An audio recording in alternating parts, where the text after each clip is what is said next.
যে ব্যক্তি জামা কাপড় পরে, সুন্দর সুন্দর জামা কাপড় পরে, ভালো ভালো জামা কাপড় পরে, এই উদ্দেশ্যে বাবুরে লোক তো খুব কোটি টাকা পয়সাওয়ালা। নবী করিম সাল্লাল্লাহু আলাইহি সাল্লাম বলছেন, যারা এই উদ্দেশ্যে জামা কাপড় পরে, কিয়ামতের ময়দানে আল্লাহ রাব্বুল আলামিন ওই লোকটাকে জাহান্নামের বেইজ্জতির পোশাক পরে তাকে আল্লাহ তাআলা কিয়ামতের ময়দানে উঠাইবে। তাইলে আজকে থেকে আমরা সবাই তালিওয়ালা, ছিঁড়া, ময়লাযুক্ত কাপড় পরব, কি বলেন? এটার মানে এই নয়।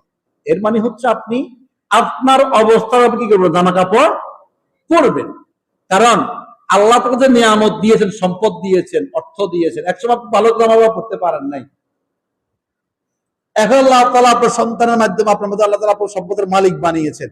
এখন আপনি পড়লে কোনো সমস্যা নাই। কিন্তু আমরা রুজি করেন 20,000 টাকা, আমরা একটা ব্যবসা করলাম লাখখানেক টাকা, এটা হলো নি, এটা অনেক, এর মানে হচ্ছে এটা।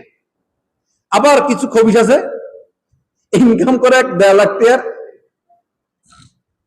ওই পুরোনো খাচ্ছে তার কি কে টাকা হচ্ছে সাইবার গাবে, হেতে একটা তালিয়ালা মালিয়ালা ময়লা সলে দিয়ে আনে।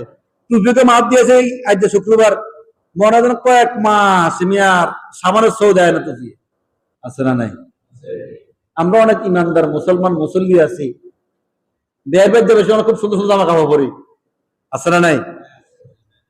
আর মসজিদের সময় হারা সিয়া কালিয়ালা তালিয়ালা দেখলে আঙ্গুর রসুল তো তালিওয়ালা জামা পরছে, দেখছেন কত সুন্দর ফটো আমাদেরকে দেয়।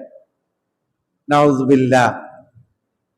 আল্লাহ আমাদের সকলকে ইসলামকে জেনে বুঝে সঠিক আমল করার তৌফিক দান করুক।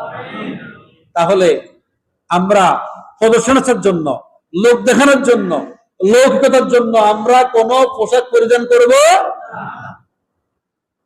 লোক দেখানোর জন্য আমরা কোন ইবাদত করব?